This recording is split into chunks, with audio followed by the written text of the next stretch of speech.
தந்தை, மைந்தர், தூயாவியருக்கே மாட்சிமை உண்டாகட்டும். நாம் கர்த்தரை தொழுது கொள்வோம். சத்தாய் நிஷ்களமாய் ஒரு சாமியமும் நிலதா சித்தாய் ஆனந்தமாய் திகழ்கின்ற திரித்துவமே எத்தால் நான் அடியேன் அடைந்திருவன் என் பாவம் தீர்ந்து அத்தால் உன்னையெல்லாம் எனக்கால் துணை யாருறவே. கர்த்தரை துதியுங்கள், அவர் நல்லவர், அவர் கிருபை என்றும் உள்ளது. இது கர்த்தர் ஒன்றுபடின நாள், இதிலே கலிகூர்ந்து மகிழக்கிடவோம். நம்மை உண்டாக்கின கர்த்தருக்கு முன்பாக நாம் பணிந்து குனிந்து முழங்கால் படியிட கடவோம். வாருங்கள், ஜெபம் செய்வோம். பரிசுத்தர் பரிசுத்தர் பரிசுத்தர் என்று வானசேனைகளால் இடைவிடாமல் ஸ்தோத்தரிக்கப்படுகிற மகாபரிசுத்தமும் மட்டில்லாத கிருபையும் இரக்கமும் நிறைந்த எங்கள் அன்பின் பரலோக பிதாவே, உம்மை துதிக்கிறோம், உம்மை ஸ்தோத்தரிக்கிறோம், உம்மை மகிமைப்படுத்துகின்றோம். மனுக்குலத்தை மீட்க மானிடரை அவதரித்து தம்மையே எங்களுக்காய் தந்து மரணத்தை ஜெயித்தவராய் இன்றும் ஜீவிக்கிறவராய் மறுபடியும் வரப்போகிறவராய் இருக்கிற எங்கள் அன்பின் இயேசுவே, இப்பொழுதும் இந்த பரிசுத்தமான ஓய்வு நாளிலே உம்மை தொழுது கொள்ளும்படியாய் உம்முடைய திரு சமூகத்திலே ஒன்றாய் கூடியிருக்கிற எங்களோடு நீர் தங்கி இருப்பதற்காக உம்மை துதிக்கிறோம், உம்மை ஸ்தோத்தரிக்கிறோம், உம்மை மகிமைப்படுத்துகின்றோம். பரிசுத்த ஆவியானவரே, எங்களை ஆட்கொண்டு எங்களை ஆற்றல் படுத்துகிறவரே, ஆராதனையின் வழியாய் நாங்கள் ஆண்டவரை மகிமைப்படுத்த, ஆண்டவரின் அன்பையும் இரக்கங்களையும் பெற்றுக்கொள்ள ஆவியானவர் எங்களை வழிநடத்தும்படியாய் ஜெபிக்கிறோம். அன்பின் தெய்வமே, இந்த ஆராதனையின் துவக்கம் முதல் நிறைவு வரையிலும் உம்முடைய மகிமையின் பிரசன்னம் எங்களோடு தங்கி இருக்கட்டும். தடைகள் எல்லாவற்றையும் அப்புறப்படுத்தும். உம்முடைய திரு சமூகத்திலே எங்களை முற்றிலுமாய் தாழ்த்தி அர்ப்பணிக்கிறோம். துதி, கன, மகிமை அனைத்தும் ஆண்டவருக்கே செலுத்துகிறோம். இரட்சகர் இயேசு கிறிஸ்துவின் திருப்பாதம் பணிந்து தாழ்மையோடு ஜெபிக்கிறோம். ஜெபம் கேளும் அன்பு நிறைந்த பரமபிதாவே, ஆமென். தொழுகையின் துவக்கத்திற்காக நாம் அனைவரும் இணைந்து ஞான பாடலிலே 13வது பாடலை பாடுவோம். ஞான பாடல் 13. கர்த்தாவே, உம்மை துதிப்பேன் மகா மகிழ்ச்சியாக, என்றைக்கும் உம்மை போற்றுவேன் உத்தம பணிவாக என்கிற 13வது ஞான பாடலை இணைந்து பாடுவோம்.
அனைவரும் இணைந்து 85வது சங்கீதத்தை படிப்போம். சங்கீதம் 85 இணைந்து வாசிப்போம். கர்த்தாவே, உமது தேசத்தின் மேல் பிரியம் வைத்து யாக்கோபின் சிறையிருப்பை திருப்பினீர். உமது ஜனத்தின் அக்கிரமத்தை மன்னித்து அவர்கள் பாவத்தை எல்லாம் மூடினீர். உமது உக்கிரத்தை எல்லாம் அடக்கிக் கொண்டு உமது கோபத்தின் எரிச்சலை விட்டு திரும்பினீர். எங்கள் ரட்சிப்பின் தேவனே, நீர் எங்களை திரும்பிக் கொண்டு வாரும். எங்கள் மேலுள்ள உமது கோபத்தை ஆறப்பண்ணும். என்றைக்கும் எங்கள் மேல் கோபமாயிருப்பீரோ? தலைமுறை தலைமுறையாக உமது கோபத்தை நீடித்திருக்க பண்ணுவீரோ? உமது ஜனங்கள் உம்மில் மகிழ்ந்திருக்கும்படி நீர் எங்களை திரும்ப உயிர்ப்பிக்க மாட்டீரோ? கர்த்தாவே, உமது கிருபையை எங்களுக்கு காண்பித்து உமது ரட்சிப்பை எங்களுக்கு அருளி செய்யும். கர்த்தராகிய தேவன் விளம்புவதை கேட்பேன். அவர் தம்முடைய ஜனங்களுக்கும் தம்முடைய பரிசுத்தவான்களுக்கும் சமாதானம் கூறுவார். அவர்களோ மதிகேட்டுக்கு திரும்பாதிருப்பார்களாக. நம்முடைய தேசத்தில் மகிமை வாசமாயிருக்கும்படி அவருடைய ரட்சிப்பு அவருக்கு பயந்தவர்களுக்கு சமீபமாயிருக்கிறது. கிருபையும் சத்தியமும் ஒன்றை ஒன்று சந்திக்கும். நீதியும் சமாதானமும் ஒன்றை ஒன்று குற்றம் செய்யும். சத்தியம் பூமியிலிருந்து முளைக்கும், நீதி வானத்திலிருந்து தாழ பார்க்கும். கர்த்தர் நன்மையானதை தருவார். நம்முடைய தேசமும் தன் பலனை கொடுக்கும். நீதி அவருக்கு முன்னாக சென்று அவருடைய அடிச்சுவடுகளின் வழியிலே நம்மை நிறுத்தும். பிதாவுக்கும் குமாரனுக்கும் பரிசுத்த ஆவிக்கும் மகிமை உண்டாவதாக. ஆதியிலும் இப்பொழுதும் எப்பொழுதுமாக சதா காலங்களிலும் மகிமை உண்டாவதாக.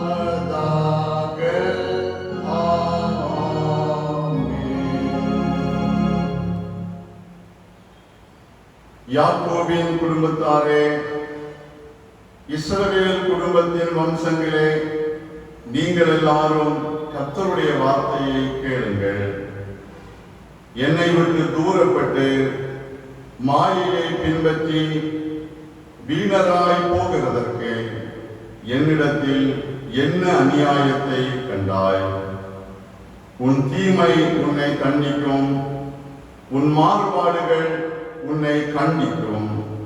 நீ உன் தேவனாகிய கர்த்தரை விடுகிறதும் என்னை பின்பற்றும் பயம் உன்னிடத்தில் இல்லாமல் இருக்கிறதும் எத்தனை பொல்லாப்பும் கசப்புமான காரியம் என்று உணர்ந்து கொள் என்று சேனைகளின் கர்த்தராகிய ஆண்டவர் சொல்லுகிறார்.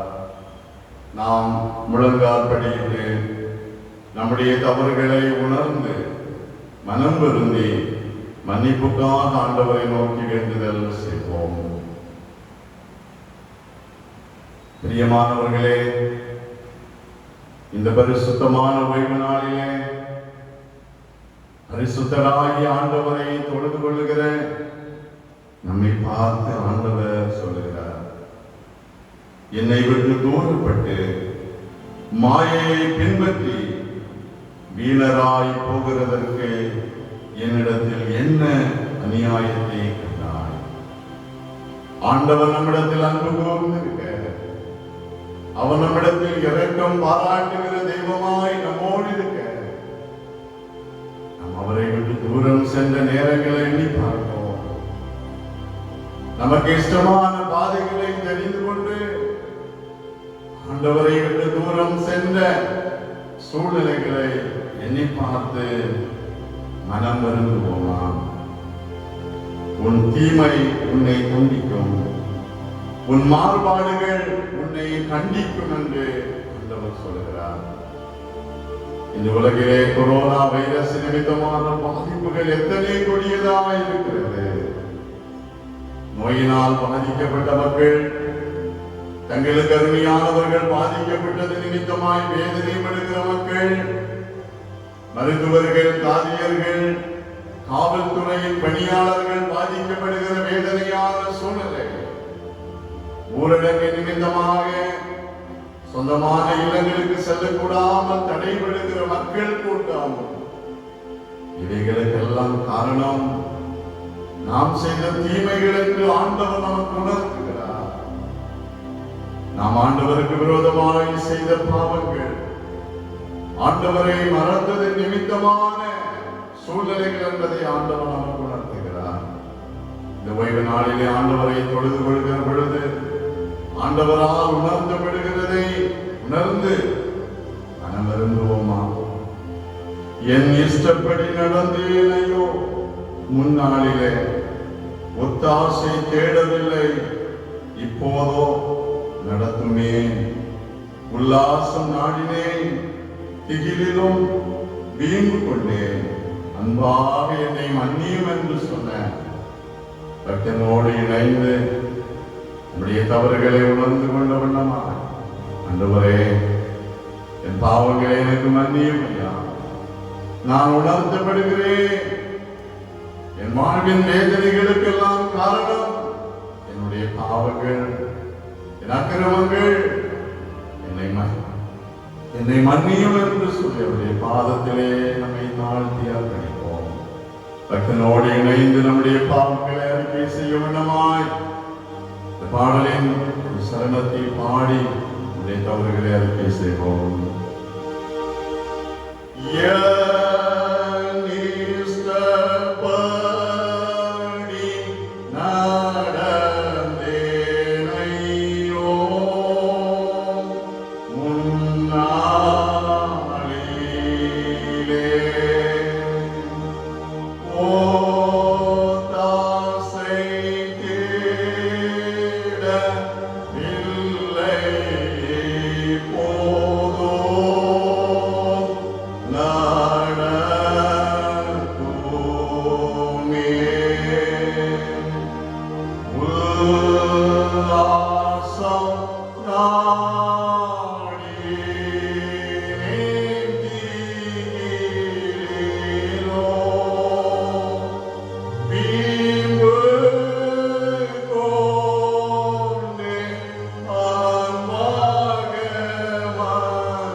சர்வவல்லமையும் மிகுந்த இரக்கமும் உள்ள ஆண்டவர் உண்மையாகவே தங்கள் தவறுகளை உணர்ந்து மனம் வருந்தி மன்னியும் என்று சொல்லி அவரை நோக்கி வேண்டிக் கொண்ட நம் எல்லாருடைய விண்ணப்பங்களையும் கேட்டு நம் அறிக்கை செய்த நம்முடைய தப்பிதங்களை நமக்கு மன்னித்து நம்மை பரிசுத்தப்படுத்தி நமக்கு புதிய வாழ்வை தந்து நம்மை அவருடைய பிள்ளைகளாக ஏற்றுக்கொண்டு நித்திய ஜீவ கரையிலே நம்மை சேர்ப்பாராக.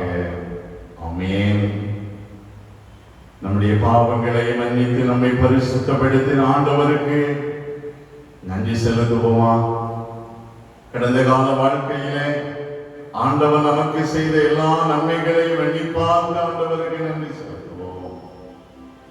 கொரோனா வைரஸின் பாதிப்பு நிமித்தமாக ஊரடங்கு இவைகளினால் சுமார் 40 நாட்களுக்கு மேலாக அன்றாட பணிவிடைகளை செய்ய இயலாமல் தவித்துக் கொண்டிருந்தோம்.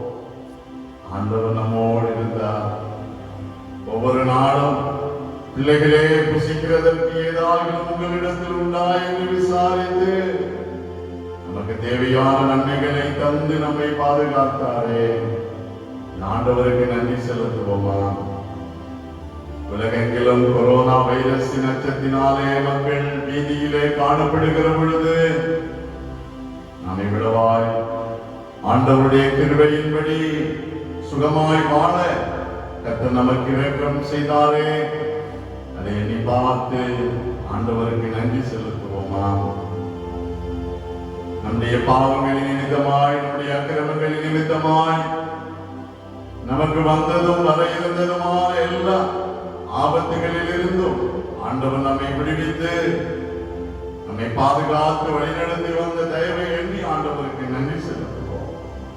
நம்முடைய பாவங்களை மன்னித்து அவருடைய பிள்ளைகளாக நம்மை ஏற்றுக் கொண்டிருக்கிறாரே. இந்த ஓய்வு நாளிலும் நம் ஆண்டவரை தொழுது கொள்ள ஆண்டவர் நமக்கு அருள் செய்திருக்கிறாரே. அதை எண்ணி ஆண்டவருக்கு நன்றி செலுத்துவோம். கணக்கில்லா நன்மைகள் கர்த்தர் செய்தி கருத்துடன் பாடி நன்றி கூறுவோம். அல்லேலூயா, அல்லேலூயா. தேவகுமாரன் வந்திடும் நாள் தூய முகம் கண்டு எம்பீரிப்போம் என்று சொல்லுகின்ற நன்றியறிதலின் பாடலை நாம் இணைந்து பாடி ஆண்டவருக்கு நன்றி செலுத்துவோம்.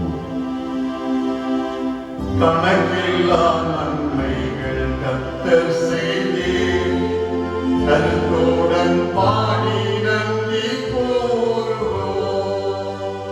கணக்கில்லா நன்மைகள் கர்த்தர் செய்தி கருத்துடன் பாடி நன்றி கூறுவோம்.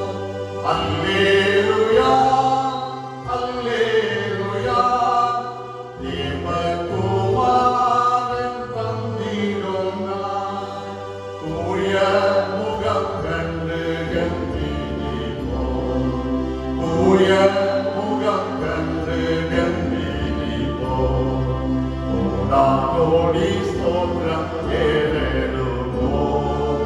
ராஜாதிராஜன் தேவாதி தேவன் இயேசு கிறிஸ்துவுக்கே மகிமை. ராஜாதிராஜன் தேவாதி தேவன் இயேசு கிறிஸ்துவுக்கே மகிமை.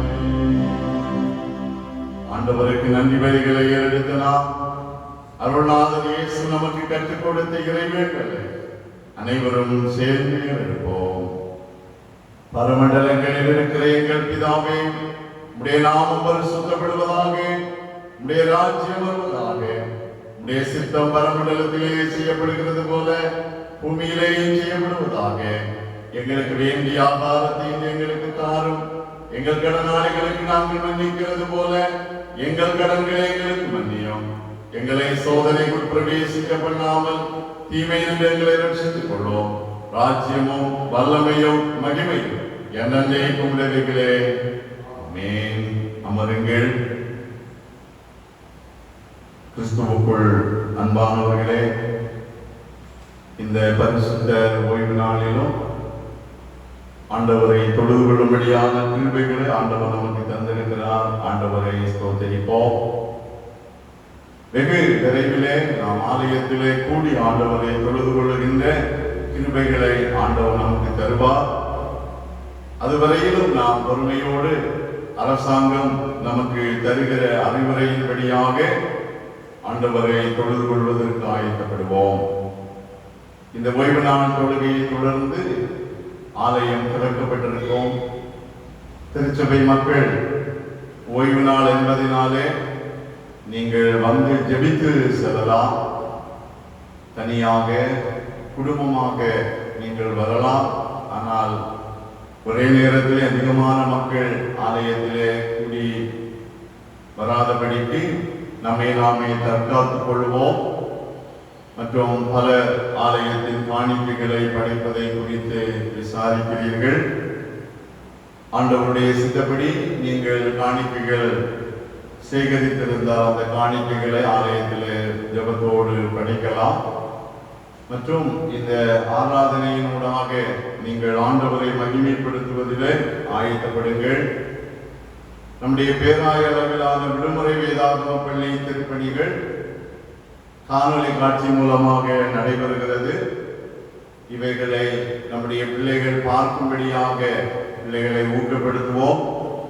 ஆண்டவருக்கு சித்தமானால் இந்த ஊரடங்குகள் நிறைவு பெற்று ஆலயம் திறக்கப்படுகிற பொழுது நம்முடைய பிள்ளைகளும் இவருடைய விபிஎஸ்ஸின் பாடல்கள் கதைகளை கற்றுக்கொள்வதற்கு எளிய முறையில் அவைகளை நாம் ஒழுங்குபடுத்துவதற்கு பிரயாசப்படுவோம்.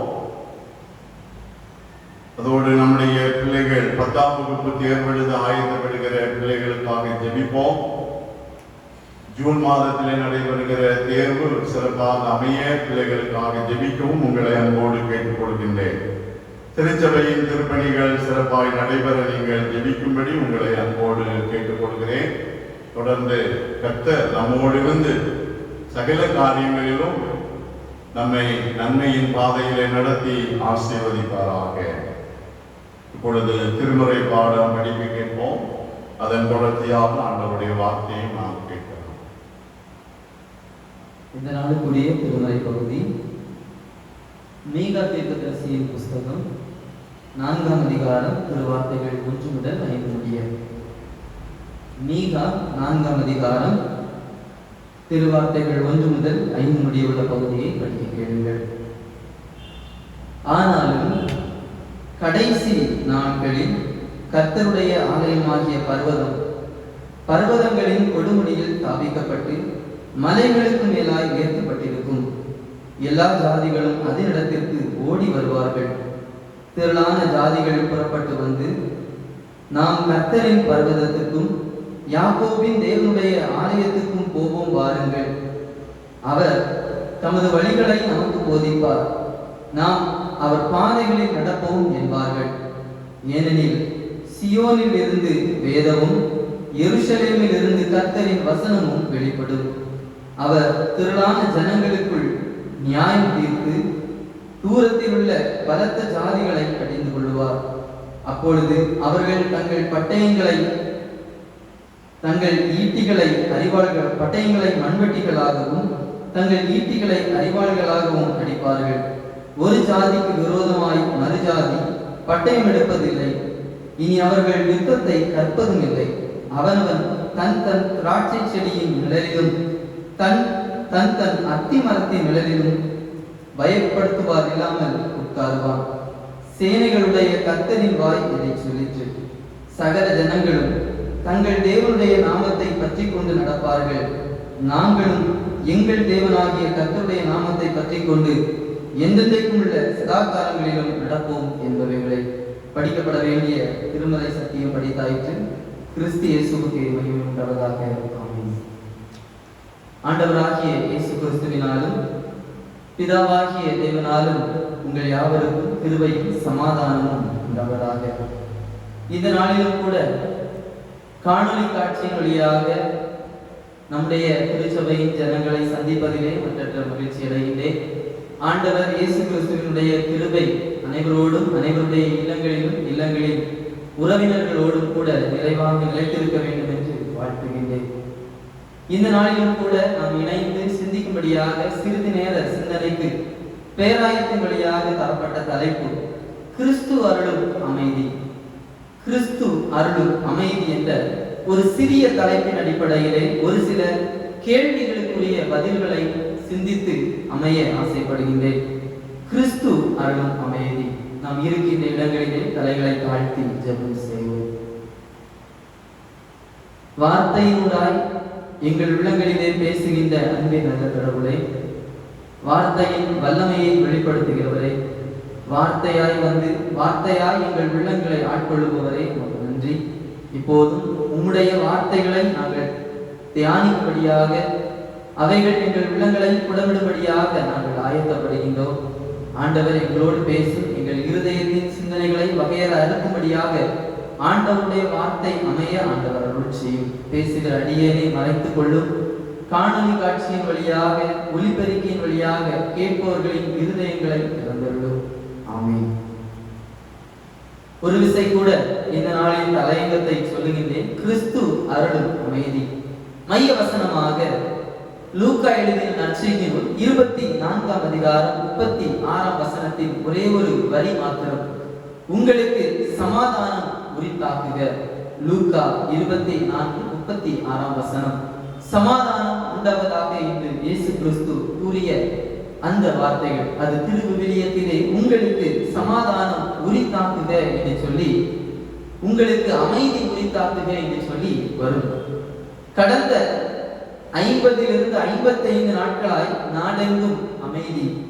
சாலைகள், ஆலயங்கள், ஆலயத்தை சுற்றிலும் தொழிற்கூடங்கள் என எல்லா இடங்களிலும் அமைதி.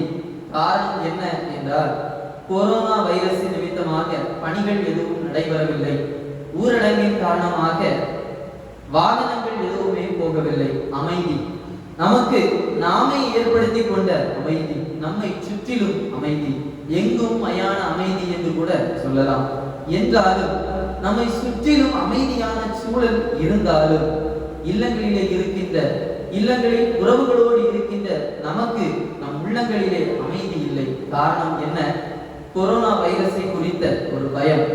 இந்த வைரஸின் தாக்கம் எப்படிப்பட்டதோ, பல நாடுகளை சீரழித்து பல நாட்டில் ஜனங்களை கொண்டு வருகின்ற இந்த வைரஸினுடைய தாக்கம் எப்படிப்பட்டதோ என்று நம் உள்ளங்களிலும் இல்லங்களிலும் இன்று அமைதி இல்லை.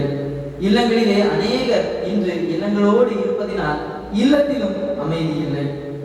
உள்ளத்தில் அமைதி உண்டெனில் அதை கடவுள் வாசம் பண்ணுகின்ற இடமாக மாறும். உள்ளத்திலே எந்த ஒரு பயத்துக்கும் எந்த ஒரு தீங்கிற்கும் இடம் கொடாமல் உள்ளம் தெளிவாக அமைதியாக இருந்தால் அங்கே கடவுளை காணலாம் என்று வேதம் சொல்லுகின்றது, இலக்கியங்களும் சொல்லுகின்றது. பூசலார் புராணத்திலே கற்களால் கட்டிய ஆலயங்களை விட்டு கடவுள் தம் கற்பனையால் கட்டிய பக்தருடைய ஆலயத்திற்கு வருகை தருகிறார் என்று சொல்லி இருக்கின்றார். கற்களால் கட்டிய ஆலயங்களை விட்டு கடவுள் கற்பனையால் பக்தர் கட்டிய மன ஆலயங்களுக்கு வருகை தருகிறார் என்று சொல்லுகின்றார். இதற்கு அர்த்தம் என்ன என்று சொன்னால், கற்களால் கட்டிய ஆலயங்கள் ஒருவேளை அமைதியற்று இருந்தாலும் பக்தர் மனதில் பக்தியால் உறுதியோடு கட்டப்பட்டிருக்கின்ற அந்த அமைதியான ஆலயத்திற்கே கடவுள் வருகை தருகிறார் என்று சொல்லி நாம் அர்த்தம் கொள்ள முடியும். இன்று ஆண்டவர் அருளுகின்ற அமைதி, அவர் வந்து நம் உள்ளங்களிலே வாசம் பண்ணுவதற்கு ஏற்ற விதமாக அமைதியான ஆலயமாக நம்முடைய உள்ளங்களை மாற்றுவதாய் அமைந்திருக்க வேண்டும். உதாரணமாக, ஒரு மனிதனுக்கு மனதிலே நிம்மதி இல்லை, அமைதி இல்லை, என்ன செய்வதென்று தெரியவும் இல்லை. அவனுடைய தொழில் என்ன என்று சொன்னால், அவன் ஒரு வியாபாரி. தன்னிடத்திலே ஒரு இரத்தின கல் வியாபாரி, மரகதம் போன்ற பல வைரங்கள் வைடூரியங்கள் போன்ற பலவிதமான விலை உயர்ந்த கற்களை விற்று அதிகம் செல்வம் சேர்த்த ஒரு வியாபாரி. ஆனால் அவனிடத்தில் அதிகம் செல்வம் இருந்ததே தவிர அதிகம் நிம்மதி இல்லை, மனதில் அமைதி இல்லை.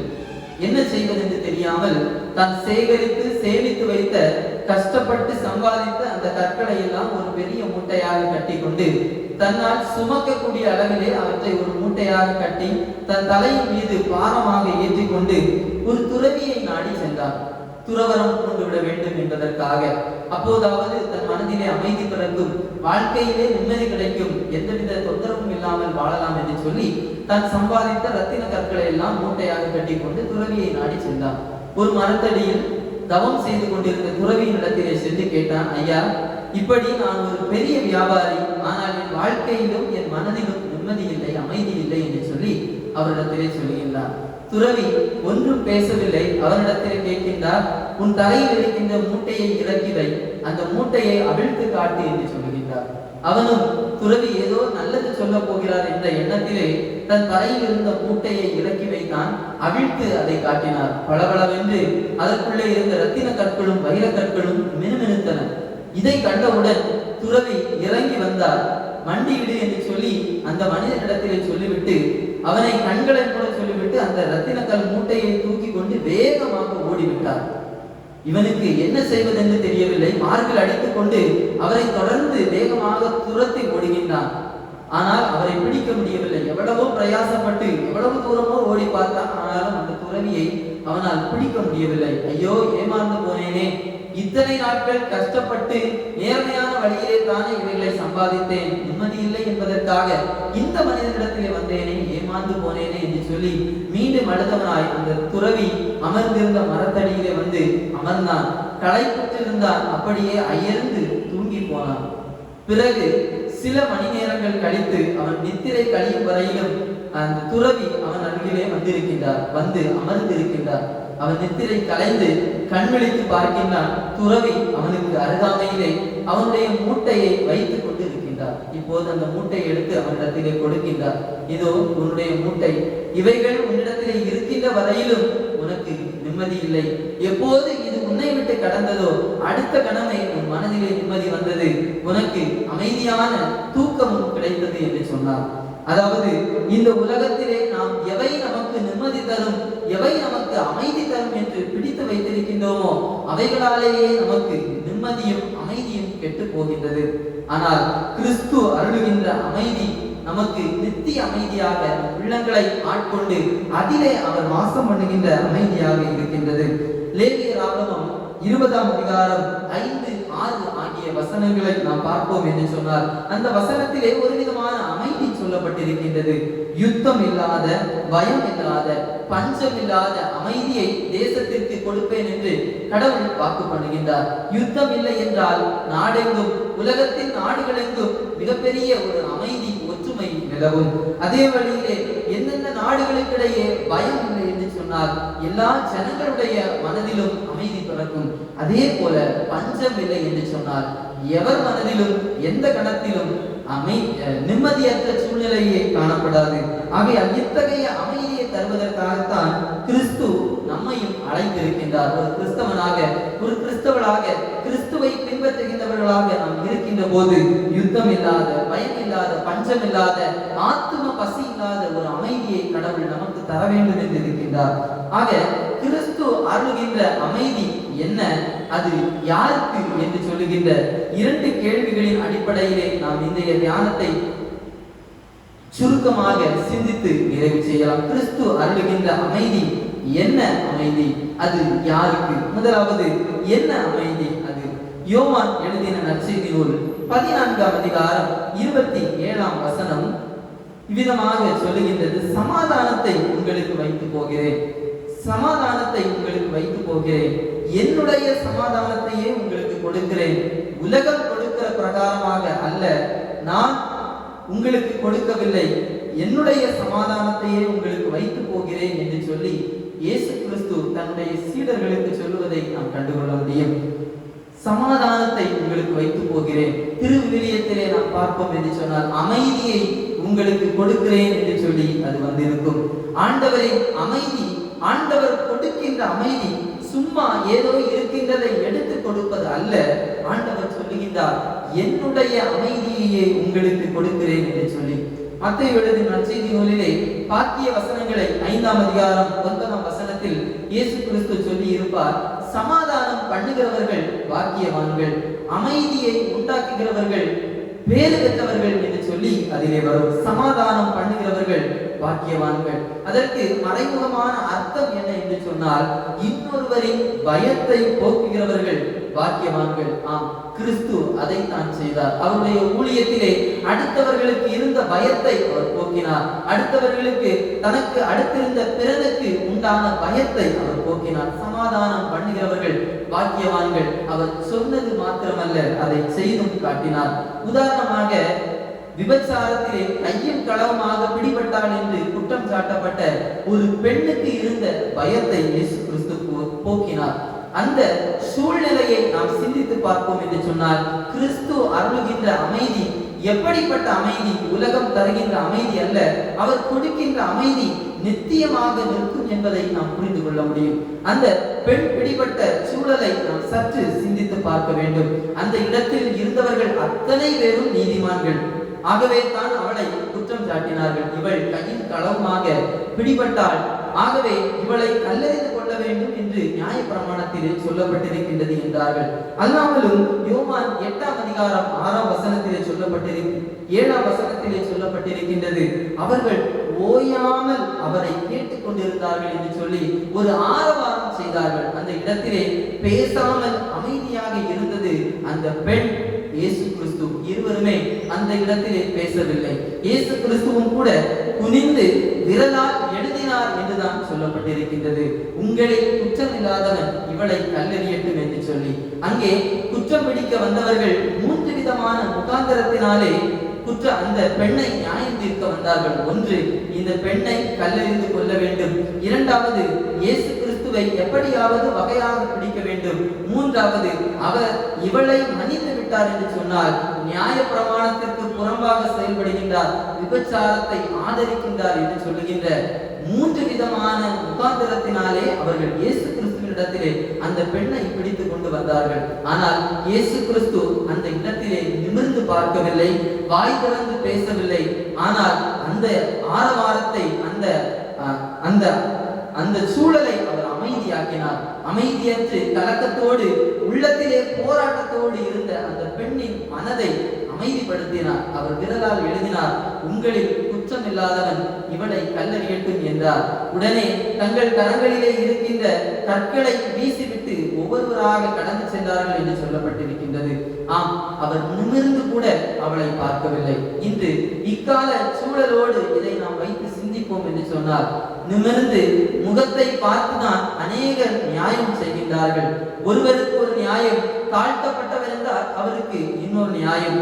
ஆனால் இயேசு கிறிஸ்து அந்த இடத்திலும் கூட ஒரு அமைதியை உருவாக்கினார். போராட்டமான சூழலிலே, அமைதியற்ற சூழலிலே, ஆரவாரமான சூழலை அவர் அமைதியாக்கினார்.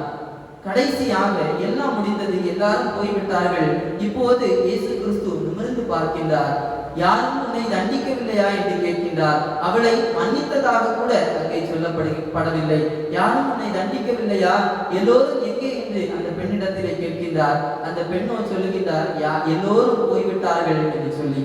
அப்படி என்றால் யாருமே உன்னை தண்டிக்கவில்லை, நானும் உன்னை நியாயம் தீர்ப்பதில்லை, போ, இனி பாவம் செய்யாதே என்றார். அவர் மன்னித்ததாக கூட அங்கே சொல்லப்படவில்லை. அமைதிதான் ஒரு மனிதனை திருத்துவதற்கு சரியான ஆயுதம் என்பதை கடவுள் அங்கே வெளிப்படுத்துகின்றார். போ, இனி பாவம் செய்யாதே. இன்று இதே வார்த்தைகள் நமக்கும் கூட சொல்லப்படுகின்றன. நம்முடைய மனதிலும் அமைதியை உண்டாக்குகின்றன. கடவுளுடைய அமைதியான முகத்தை நம் கண்களுக்கு முன்பதாக சொல்லுவோம். உலகின் போராட்டங்களை எதிர்கொள்வதற்கு நம்மை சுற்றிலும் இருக்கின்ற ஆரவாரங்களை, அமைதியற்ற சூழலை, உலகத்தை எதிர்த்து சத்தியத்தை நிலைநாட்டுவதற்கு அமைதிதான் சிறந்த வழி என்பதை இயேசு கிறிஸ்து இந்த இடத்திலே நமக்கு கற்றுத் தருகின்றார். Go but do not sin again என்று சொல்லி அவர் சொல்லி முடிக்கின்றார். இரண்டாவதாக, யாருக்கு இந்த அமைதி? என்ன அமைதி? இயேசு கிறிஸ்து கொடுக்கின்ற அமைதி இந்த உலகத்தாரால் உண்டாக்க முடியாத அமைதி. இரண்டாவது, யாருக்கு அந்த அமைதி? மூன்று விதமான மனிதர்களுக்கு அமைதி தேவைப்படும். யாருக்கெல்லாம் என்று சொன்னால், பயந்திருப்பவர்களுக்கு, கடையாந்தரங்களில் தள்ளப்பட்டிருப்பவருக்கு, குழப்பத்தோடு இருப்பவர்களுக்கு, இந்த மூன்று மனநிலையிலே இருக்கின்றவர்களுக்கு அமைதி தேவை என்று உளவியலாளர்கள் சொல்லுவார்கள். பயந்திருப்பவர்களுக்கு, கடையாந்தரங்களிலே தள்ளப்பட்டு ஒடுக்கப்பட்டிருப்பவர்களுக்கு, குழப்பத்தோடு இருப்பவர்களுக்கு, இந்த மூன்று நிலையில் கொடுக்கும் இந்த மூன்று நிலைகளை ஒன்றாக அமைதியாக இருக்கின்ற சூழலை அமைதியற்ற நிலையாக மாற்றிவிடும். அமைதியாக ஒரு குளம் போல இருக்கின்ற மனதிலே யாரோ கல்லெடுத்து எரிந்தது போல இந்த மூன்று நிலையையும் மாற்றிவிடும். யோவான் எழுதின நற்செய்தி நூல் 20ஆம் அதிகாரம் 26ஆம் வசனத்திலே இந்த மூன்று நிலையும் ஒருங்கே அமைய பெற்றவர்கள் தான் இயேசு கிறிஸ்துவினுடைய சீடர்கள். அவர்கள் பயந்திருந்தார்கள், கடையாந்தரங்களிலே தள்ளப்பட்டிருந்தார்கள், ஜனங்களை விட்டு தனித்து ஒடுங்கி ஒரு அறைக்குள்ளே ஒளிந்திருந்தார்கள், குழப்பத்தோடு இருந்தார்கள். இந்த மூன்று நிலைக்கும் காரணம் என்ன என்று அவர்களுடைய பின்னிலையை, அவர்களுடைய பின்புலத்தை சிந்திப்போம் என்று சொன்னால், இயேசு கிறிஸ்து உயிர் தெழுந்த பிறகு இந்த சீடர்கள் பயந்திருந்தார்கள், குழப்பத்தோடு இருந்தார்கள், ஒடுக்கப்பட்டிருந்தார்கள். காரணம் என்ன? இயேசு கிறிஸ்து சிலுவையில் அறையப்படுவதற்கு முன்பு பேதுரு சில ஜனங்களோடு சேர்ந்திருந்தான். அப்போது சாதாரண வேலை செய்கின்ற ஒரு பெண் அவனை அடையாளம் கண்டு கொண்டார். இவனும் அவனோடு இருந்தவன் தானே என்று சொல்லி பேதுருவை அடையாளம் கண்டு கொண்டார். ஆகவே வெளியே சென்றால் எல்லா ஜனங்களுக்கும் எங்களை தெரிந்திருக்கின்றது, யாராவது ஒருவர் தங்களை காட்டிக் கொடுத்து விடுவார்கள் என்று சொல்லுகின்ற ஒரு பயம் சீடர்களுக்கு இருந்தது. இரண்டாவது, கல்லறை திறந்து விட்டது, முத்திரை உடைக்கப்பட்டு விட்டது. நம்மை பொறுத்தவரையும் நமக்கு தெரியும், அரசால் அங்கீகரிக்கப்பட்டு சீல் வைக்கப்பட்ட கதவுகளை சாதாரண மனிதனுடைய அதிகாரத்தை கொண்டு திறக்க முடியாது, அது குற்றம் என்பது நமக்கு நன்றாக தெரியும். அதே போலத்தான் அந்த காலத்திலும் இயேசு கிறிஸ்துவினுடைய கல்லறையை பூட்டி அரசால் முத்திரை வைக்கப்பட்டிருந்த அந்த கல் புரட்டி தள்ளப்பட்டிருக்கின்றது, முத்திரை உடைக்கப்பட்டிருக்கின்றது. ஆனால் இயேசு கிறிஸ்துவினுடைய சீடர்கள் எப்படி தெரிந்தவர்கள்? மீண்டும் இயேசு கிறிஸ்து உயிரோடு வருவார் என்று சொல்லி தெரிந்தவர்கள். முதல் சந்தேகம் யார் பேரிலே வரும் என்று சொன்னால் சொன்னால் இயேசு கிறிஸ்துவினுடைய சீடர்கள் பெயரிலே தான் வரும். ஆகவே பயந்து போயிருந்தார்கள். எங்கே யார் நம்மை காட்டி கொடுத்து விடுவார்களோ, யார் நம்மை பிடித்துக் கொள்வார்களோ, சிறையிலே தள்ளி விடுவார்களோ, முத்திரை வேற உடைக்கப்பட்டு இருக்கின்றது, கல்லறை கூட திறந்து விட்டது, இயேசு கிறிஸ்துவினுடைய சரீரத்தையும் அங்கே காணவில்லை, எப்படியும் நாம் வெளியே சென்றால் நம்மை பிடித்து விடுவார்கள் என்று சொல்லி இந்த பயத்திலே அறையின் ஓரத்திலே ஒடுங்கி கதவை பூட்டி கொண்டு கிடந்தவர்கள் தான் இந்த சீடர்கள். பயத்தோடு இருந்தார்கள், குழப்பத்தோடு இருந்தார்கள், ஜனங்களை விட்டு தள்ளி தனிமைப்படுத்தப்பட்டு கலக்கத்தோடு கடையாந்தரத்திலே இருந்தார்கள். இந்த சூழலிலே தான் இயேசு கிறிஸ்து அந்த அறைக்குள்ளே பிரவேசிக்கின்றார். பூட்டிய அறையை தாண்டி இயேசு கிறிஸ்து அந்த அறைக்குள்ளே பிரவேசிக்கின்றார். அப்போது அவர் சொன்ன வார்த்தை தான், உங்களுக்கு அமைதி உரித்தாக்குக என்று சொல்லி சொன்னார். கிறிஸ்து அருளுகின்ற அமைதி இத்தகைய நிலையில் இருக்கின்ற நமக்கும் கூட இன்று சொல்லப்படுகின்றது. இன்று குழப்பத்தோடு உலகம் இப்படி போராடி கொண்டிருக்க, கொரோனா வைரஸ் நிமித்தமாக போராடி கொண்டிருக்கின்ற இந்த சூழலிலே குழப்பத்தோடு இருக்கின்ற நமக்கு, பயத்தோடு இருக்கின்ற நமக்கு கடையாந்தரத்திலே எல்லா மாநிலத்திற்கும் ஏதோ ஒரு நிதி நிலைமை, ஏதோ ஒரு உதவி கிடைக்கின்றது. ஆனால் நம்முடைய மாவட்டத்திற்கும் நம்முடைய மாநிலத்திற்கும் கிடைக்கவில்லை என்று சொல்லுகின்ற கடையாந்தரத்திலே ஒதுக்கப்பட்டிருக்கின்ற சூழலிலே இருக்கின்ற நமக்கு ஆண்டவர் அருளுகின்ற அமைதி போதும் என்பதை ஆண்டவர் நமக்கு சொல்லுகின்றார். உங்களுக்கு சமாதானம் உண்டாவதாக என்று சொல்லுகின்றார். அங்கே ஆண்டவர் கொடுத்த பயம் நீங்கியது. ஆண்டவர் வந்த உடனே அவருடைய கலக்கம் மாறியது, அவருடைய அச்சம் தீர்ந்தது. எல்லோரும் இயேசு கிறிஸ்துவை பற்றி கொண்டார்கள், சந்தோஷத்தோட தைரியத்தோட எழுந்தார்கள் என்று வேதம் சொல்லுகின்றது. கடைசியாக ஆண்டவர் கொடுக்கின்ற அமைதி எப்போது நம் உள்ளத்திலே பிறக்கும்? எப்போது நம் உள்ளத்திலே பிறக்கும்? லாஸ்ட் சப்பர் இந்த ஓவியத்தை வரைந்தவரை குறித்து நமக்கு நன்றாக தெரியும். Leonardo da Vinci. லாஸ்ட் சப்பர், அதாவது இரவு ராப்போஜனத்தை ராப்போஜன படத்தை வரைந்தவர் தான் லியோனார்டோ டாவின்சி. இவரை குறித்து நாம் நன்றாக அறிவோம். இவர் இயேசு கிறிஸ்துவினுடைய முகபாவனையை தன்னுடைய படத்தில் கொண்டு வந்தார். அல்லாமலும் மோனாலிசா என்று சொல்லுகின்ற ஓவியத்தை வரைந்து மிகவும் புகழ்பெற்ற ஒரு ஓவியர். இந்த கடைசி உணவு படத்தை வரைவதற்கு முன்பு அந்த உணவின் போது, அந்த உணவை பகிர்ந்தலின் போது இயேசு கிறிஸ்துவினுடைய முக பாவனை, கருணை நிறைந்த அன்பு பெருக்கு அமைதியான அந்த முகத்தை அவர் கொண்டு வருவதற்கு மிகவும் கடினப்பட்டார். இந்த ஓவியத்தை வரைவதற்கு அவர் இயேசு கிறிஸ்துவினுடைய அமைதியான கருணை நிறைந்த முகத்தை கொண்டு வருவதற்கு, தன்னுடைய ஓவியத்திலே கொண்டு வருவதற்கு மிகவும் கடினப்பட்டார். இவருக்கும் இன்னொரு மனிதருக்கும் அந்த நாட்களிலே ஒரு அமைதியற்ற சூழல் காணப்பட்டிருந்திருக்கின்றது. ஆகவே இவர் என்ன செய்தார் என்று சொன்னால், நேரடியாக அந்த மனிதனிடத்திலே சென்று அவரை தன்னால் இயன்ற வரையிலும் கேவலமாக அவரை அவமானப்படுத்தும்படியாக திட்டி தீர்த்து விட்டு இல்லத்திற்கு திரும்ப வந்து தன்னுடைய தூரிகையை எடுத்து படத்தை வரைவதற்காக முற்பட்டார். சுற்றிலும் இருந்த சீடர்களுடைய மனநிலையை வரைந்து விட்டார், மேஜையை வரைந்து விட்டார், மேஜையில் இருந்த பாத்திரங்களை கூட அவர் வரைந்து விட்டார், அறையையும் அவர் வரைந்து விட்டார். ஆனால் முக்கியமாக அதில் இயேசு கிறிஸ்து இல்லை என்று சொன்னார், இயேசு கிறிஸ்துவினுடைய கருணை முகம் இல்லை என்று சொன்னால் அந்த படம் பிரயோஜனமற்றது என்பதை புரிந்து கொண்டார். அதை கொண்டு வருவதற்கு மிகவும் கஷ்டப்பட்டார். ஏற்கனவே பல நாட்களாய் அதைத்தான் முயற்சி செய்து கொண்டிருக்கின்றார். இப்போது அது இன்னும் கடினமாக மாறிவிட்டது. உடனே 3 நாட்களுக்கு பிறகுதான் அவருக்கு புரிந்தது, நான் அந்த மனிதரை திட்டியதுதான் இதற்கு ஒருவேளை காரணமாக இருக்குமோ என்று சொல்லி உணர்ந்தார். நேரடியாக அந்த மனிதரிடத்திலே சென்றார். அவரிடத்திலே மன்னிப்பு கேட்டு தன்னுடைய இல்லத்திற்கு அவரை அழைத்து வந்தார்.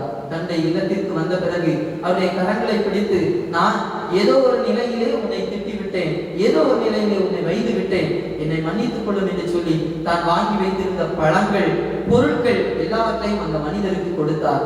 ஆக இந்த மனிதன் தன்னை மன்னித்து விட்டான் என்று சொல்லுகின்ற அந்த அன்பிலே மனம் அமைதி அடைந்தவனாய் கருணையோடு அந்த மனிதனை பார்த்தான். லியோனார்டோ டாவின்சியை அந்த மனிதன் பார்த்தார். அப்போதுதான் அந்த மனிதனுடைய முக மலர்ச்சியிலே இயேசு கிறிஸ்துவினுடைய முகம் மறைந்திருப்பதை லியோனார்டோ கண்டுகொண்டார்.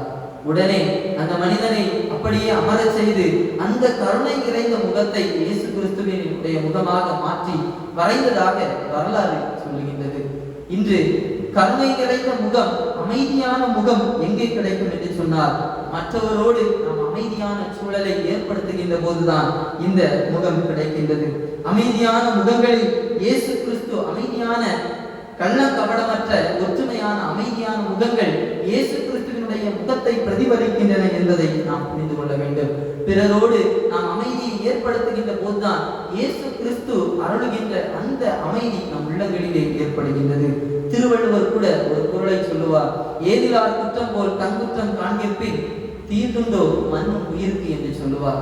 தன்னுடைய குற்றத்தை போல பிறனுடைய குற்றத்தை காண்பான் என்று சொன்னால் எவனுமே எந்த நிலையிலும் வன்முறையை கையாள மாட்டான், அமைதியை தான் பற்றிக் கொள்வான் என்பது அதனுடைய பொருள். இயேசு கிறிஸ்துவும் தன்னுடைய போதனையில் அதைத்தான் சொன்னார்.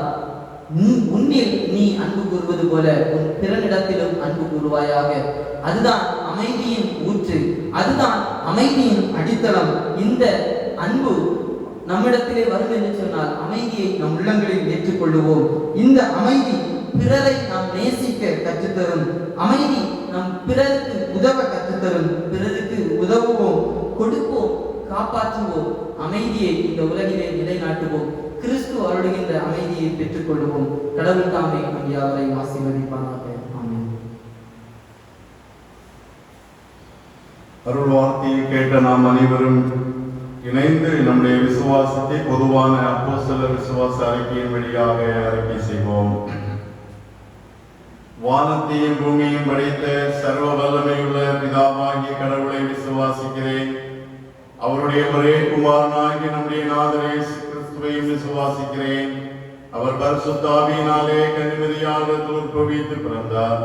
பொந்திய பிலாத்துவின் காலத்தில் பாடுபட்டு சிலுவையில் அறையுண்டு மரித்து அடக்கம் பண்ணப்பட்டு பாதாளத்தில் இறங்கினார்.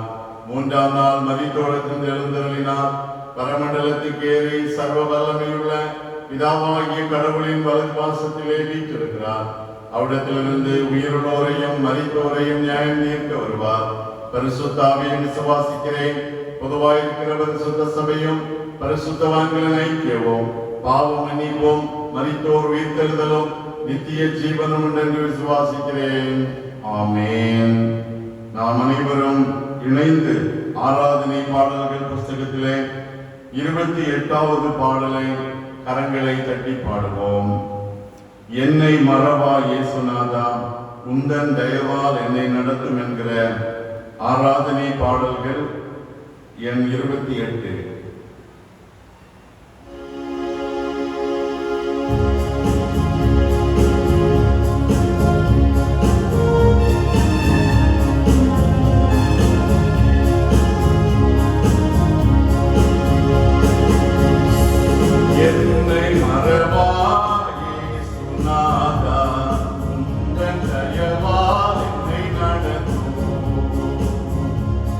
என்னை மறவா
ஜெபம் செய்வோம்.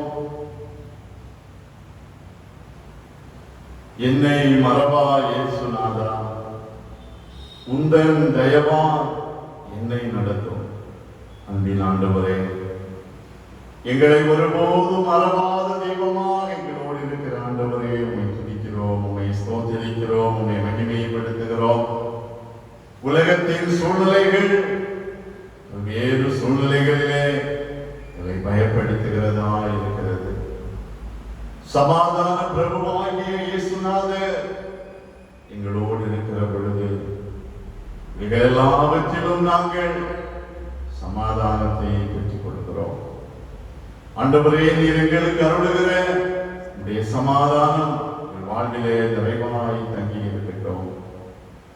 உலகத்தின் சூழ்நிலைகளிலே நாங்கள் தடுமாறி போகிற நேரத்தில் எல்லாம், கடன் முரண்டு போகிற சூழ்நிலைகளில் எல்லாம் எங்களோடு இருந்து உடைய சமாதானத்தை எங்களுக்கு தருகிறேன்.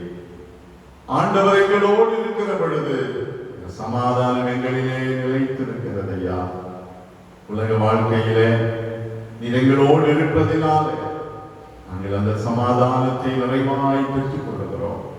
தூயாவியானவராய் எங்களை ஆட்கொள்ளுகிற பரிசுத்தாவியானவரே, நாங்கள் ஒரு மனப்பட்ட ஆண்டவர் சமூகத்தில் ஏறெடுக்கிற எங்கள் விண்ணப்பங்களை வாக்கு கிடங்காத பெருமூச்சுகளோடு தெரியப்படுத்தி எங்களுக்கு உதவி செய்யும்படியாய் ஜெபிக்கிறோம். அன்பின் தெய்வமே, இந்த ஓய்வு நாளிலே உம்முடைய திரு சமூகத்திலே எங்களை அர்ப்பணித்து ஜெபிக்கிறோம். உலகத்திலே பரவி கொண்டிருக்கிற கொரோனா வைரஸ் முற்றிலுமாய் நீங்கி போகும்படியான கிருபைகளை ஆண்டவர் தர வேண்டுமாறு ஜெபிக்கிறோம். எங்கள் இந்திய தேசத்தின் மீது கர்த்தர் பிரியம் வைப்பீரா? ஆண்டவர் எங்கள் தேசத்தின் மீது பிரியம் வைக்கிற பொழுது நாங்கள் சமாதானத்தை பெற்றுக் கொள்கிறோம். ஐயா, எங்கள் தமிழ்நாட்டிற்காய் ஜெபிக்கிறோம். சென்னை பட்டணத்திற்காய் ஜெபிக்கிறோம். வேகமாய் பரவி கொண்டிருக்கிற இந்த தொற்று நோயிலிருந்து கர்த்தர் பரிபூர்ண விடுதலையை கட்டளையிடும்படியாய் ஜெபிக்கிறோம். இந்த பொல்லாத நோயின் பிடியிலே சிக்கொண்டு தவிக்கிற மக்களுக்கு ஆண்டவர் விடுதலை தார். இந்த நாட்களிலே யாரிடத்திலே இந்த கொரோனா வைரஸ் தாக்கி இருக்கிறது என்று சொல்லி நாங்கள் அறிந்து கொள்ள இயலாமல் இருக்கிறோம் ஐயா. இப்படிப்பட்ட இக்கட்டான சூழ்நிலைகளிலே ஆண்டவருடைய கரம் எங்களோடு இருந்து எங்களை பாதுகாக்கும்படியாய் ஜெபிக்கிறோம். திருச்சபைக்காய் ஸ்தோத்திரம். திருச்சபையின் வழியாய் செய்யப்பட வேண்டிய திருப்பணிகளை சிறப்பாய் செய்து நிறைவேற்ற கர்த்தர் எங்களுக்கு அருள்தார். திருச்சபையின் எல்லா குடும்பங்களுக்காக ஜெபிக்கிறோம். ஒவ்வொரு குடும்பங்களிலும் உடைய மகிமையின் பிரசன்னம் நிறைவாய் தங்கி இருக்கட்டும். தேவைகளோடு எதிர்பார்ப்புகளோடு இருக்கிற நம்முடைய பிள்ளைகள் ஒவ்வொருவரையும் ஆண்டவர் கண்ணோக்கி பாரும். ஆலயத்தில் நாங்கள் கூடி ஆண்டவரை தொழுது கொள்ளும்படியான கிருபைகளை வெகு சீக்கிரத்திலே எங்களுக்கு அருளச் செய்கிறதற்காக ஸ்தோத்திரம். தேசத்தை ஆளுகிற தலைவர்களுக்காக ஜெபிக்கிறோம். நீதியோடு உண்மையோடு தேசத்தை ஆளுகை செய்கின்ற நல்ல கிருபைகளை ஆண்டவர் தர வேண்டுமாறு ஜெபிக்கிறோம். சிறு பிள்ளைகளுக்காய் ஜெபிக்கிறோம். சிறு பருவத்திலே பிள்ளைகளுக்கு எதிராக எழும்புகிற சகல தீமைகளை கர்த்தர் அப்புறப்படுத்தும். வாலிப பிள்ளைகளுக்காய் ஜெபிக்கிறோம். வாலிப பருவத்திலே ஆண்டவரை தேடுகிறவர்களாய் ஆண்டவருக்கு பிரியமாய் வாழ ஒவ்வொருவருக்கும் ஆண்டவர் இரக்கம் செய்வீராக. தெய்வமே, புதிய மாதத்திலிருந்து 10ஆம் வகுப்பு தேர்வெழுத ஆயத்தப்படுகிற பிள்ளைகளுக்காய் ஜெபிக்கிறோம். பிள்ளைகளுக்கு ஆண்டவர் நல்ல ஞானத்தை தார். சோர்ந்து போகாதபடி ஆண்டவர் நல்ல வெற்றியை தருவார் என்கிற நம்பிக்கையோடு தேர்வுகள் எழுத கிருபை தார். ரசத்துக்காய் காத்திருக்கிற பிள்ளைகளுக்கு ஆண்டவர் நல்ல வெற்றியை தார். எதிர்பார்க்கிற உயர்கல்வியை கர்த்தர் கொடுத்து ஆசீர்வதிக்கும்படியாய் ஜெபிக்கிறோம். வேலை காரியங்களுக்காக முயற்சி செய்கிற ஒவ்வொருவருடைய காரியங்களையும் கர்த்தர் வாய்க்க பண்ணும்படியாய் ஜெபிக்கிறோம். குடும்ப வாழ்விலே பல்வேறு தேவைகளோடு எதிர்பார்ப்புகளோடு இருக்கிற ஒவ்வொருவருடைய தேவைகளையும் ஆண்டவர் சந்திக்கிறார். சரீரத்திலே வியாதிப்பட்டிருக்கிற மக்களுக்கு ஆண்டவர் பரிபூர்ண சுகத்தை தார். குடும்பத்திலே வறுமை, கடன் பாரம் இவைகளின் நிமித்தமாய் வேதனையோடு இருக்கிற ஒவ்வொருவரையும் ஆண்டவர் கண்ணோக்கி பார். ஒவ்வொரு நாளும் எந்த நன்மைகளும் குறைவில்லாதபடி கர்த்தர் நடத்தும்படியாய் ஜெபிக்கிறோம். கர்த்தாவே, எங்களை முற்றிலுமாக உடைய திருக்கரத்திலே தாழ்த்தி ஒப்பு கொடுக்கிறோம். எங்களை ஆசீர்வதியும். புதிய வாரம் எங்களுக்கு ஆசீர்வாதமாக அமையட்டும். புதிய நன்மைகளினால் புதிய கிருபைகளினால் கர்த்தர் நிரப்பும். எங்கள் திருச்சபையை சுற்றிலும் இருக்கிற எல்லா மக்களையும் ஆசீர்வதிக்கும். எல்லா குடும்பங்களும் ஆசீர்வதிக்கப்படட்டும். நாங்கள் ஒருவருக்கு ஒருவர் அன்போடு ஐக்கியமாய் சமாதானமாய் சந்தோஷமாய் வாழ கிருபைத்தார். இந்த ஆலயத்தின் வழியான நன்மைகளை இந்த தேசத்து மக்கள் அனைவரும் சொந்தமாக்கிக் கொள்ள ஆண்டவர் கிருபைத்தார். இப்பொழுதும் உம்முடைய திருப்பாதத்தில் எங்களை முற்றிலுமாய் தாழ்த்தி அர்ப்பணிக்கிறோம். புதிய வாரம் எங்களுக்கு ஆசீர்வாதமாய் அமையும். புதிய நன்மைகளினால் நிரப்பும். கையின் பிரயாசங்களை ஆசீர்வதித்தார். போக்கிலும் வரத்திலும் எல்லாம் பாதுகாவல் இருக்கட்டும். தீமைகள் துன்பங்கள் எதுவும் எங்களை அணுகாதபடி காத்துக்கொள்ளும். குறைகள் எல்லாம் இரட்சகர் இயேசு கிறிஸ்துவின் திருப்பாதம் பணிந்து தாழ்மையோடு ஜெபிக்கிறோம். ஜெபம் கேளும் அன்பு நிறைந்த பரமபிதாவே, ஆமென். ஒன்றாக ஆட்சி செய்கிற திரியேக தேவனாகிய பிதா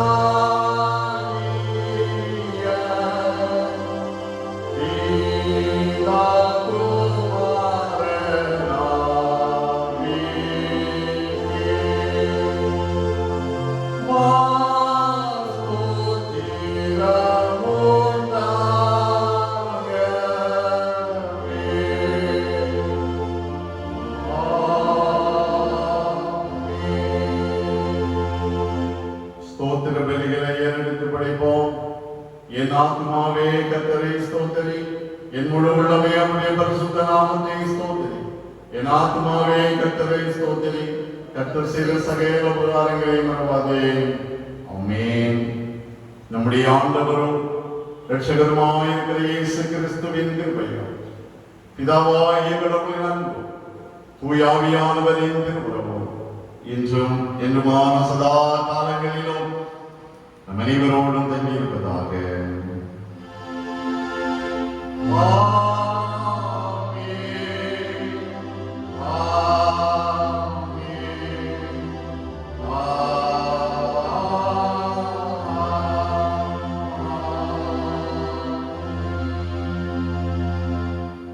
ஆண்டவர் உங்களோடு இருப்பாராக. ஆண்டவர் அருளுகிற சமாதானம் நம் அனைவரும் இன்றும் என்றும் நிறைவாய் தங்கியிருப்பதாக. ஆம்.